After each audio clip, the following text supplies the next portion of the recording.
इसलिए ये हाजीपुर सीट उनके लिए इसलिए भी महत्वपूर्ण थी क्योंकि आपने देखा होगा कि किस प्रकार से पशुपति पारस एनडीए के साथ में थे उस समय।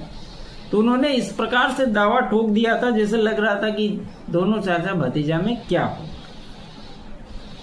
आखिरकार ये सीट चिराग पासवान को मिली।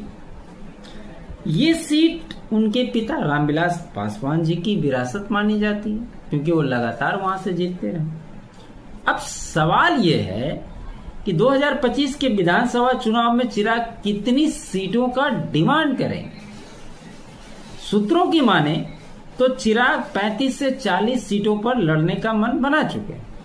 और यह भी आपको जानकारी होनी चाहिए कि 2020 में जब वो अलग हुए थे तो उनकी वही 30 सीट डिमांड थी, लेकिन उस समय वो सीट न मिलने की वजह से नीतीश के कैंडिडेट जहां भी चुनाव लड़ रहे थे उनके खिलाफ इन्होंने अपने कैंडिडेट को उतार दिया।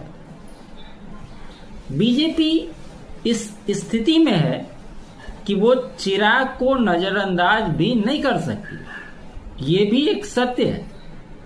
वहीं दूसरी ओर नीतीश कुमार के साथ भी बीजेपी की टेंशन बनी हुई। बाकी जो दल हैं वो तो हैं ही, लेकिन मुख्य दलों के अंदर ही ये बात हो रही है।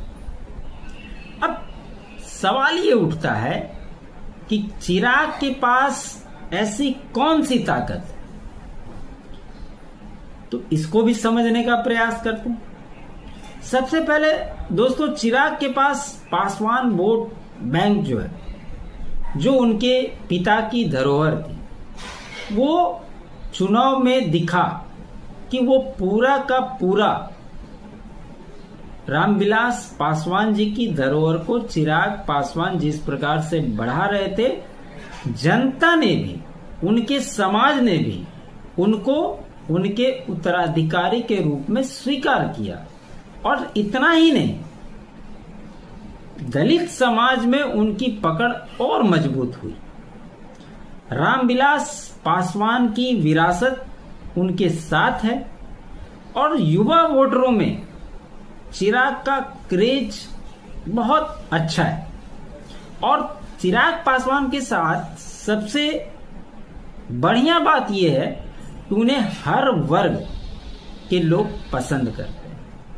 ये उनका काम करने का तरीका, उनके व्यवहार के बदौलत उन्होंने ये बनाया है। उनको